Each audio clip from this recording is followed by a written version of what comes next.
Vaibhav Suryavanshi out అయిన తర్వాత ఏడ్చిండు. నాకు అసలు మైండ్ పోయింది. నువ్వు ఏడ్వాల్సింది అక్కడ కాదు బాయ్ బ్రదర్, లిటరలీ చెప్తున్నా. మ్యాచ్ నేను జస్ట్ వైభవ్ సూర్యవంశి కోసం చూసిన. ఏం కొట్టిండు ఫస్ట్ బాల్, జస్ట్ 14 years. అంత మంది ముందు ఐపీఎల్ పెద్ద పెద్ద బౌలర్స్ ఇస్తున్నారు. శార్దుల్ ఠాకూర్ ఇండియా కార్డు ఉన్నాడు. బాల్ ఇస్తే ఇంతన్నా భయం ఉంటుంది? భయం లేదేం లేదు. ఫర్ ద ఫస్ట్ బాలే కొట్టిండు. అయితే కవర్స్ మీదుగా అసలు క్రేజీ 6. మైండ్ పోయింది నాకు. ఆవేష్ ఖాన్ వచ్చేస్తే ఆ స్పీడ్ని కూడా పట్టించుకోలేక కొట్టేసిండు 6. ఏంట్రా అనుకున్నా, క్రేజీ అనిపించింది చూసి. 14 years భయం అనేది ఉంటుంది. అరే ఇట్లా ఆడాలి అట్లా ఆడాలి, ఆడపోతే ఏమైద్దో, ఇది ఒకటి ఉంటుంది కదా మనసులో. అదేం లేదు మనోడికి.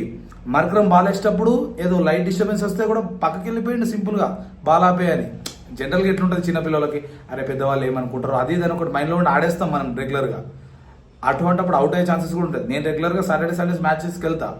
అప్పుడు నేనే స్టిల్ ఆ పెద్దవాళ్ళు ఏమంటారు, బ్యాటింగ్ అయినప్పుడు అరే రన్ కొట్టకపోతే ఏమైద్దో, ఏం జరిగిద్దో, వాళ్ళు ఏమంటారు అన్న భయంతో అవుట్ అయింది ఎన్నోసార్లు ఉంది.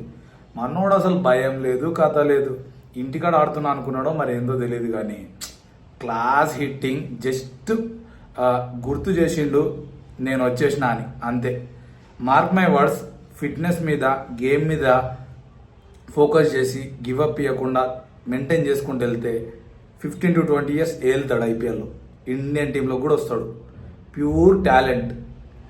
ఇదంతా జరిగినప్పుడు భయపడని వైభవ్ సూర్యవంశి అవుట్ అయిన తర్వాత ఎమోషనల్ అయ్యి ఏడ్చిండు. నాకు అక్కడ క్రేజీ అనిపించింది. నువ్వు ఇక్కడ అంతా ర్యాంప్ ఆడిచ్చేసి లాస్ట్లో బాధపడవు చూడు, అది కొంచెం డిఫరెంట్ అనిపించింది.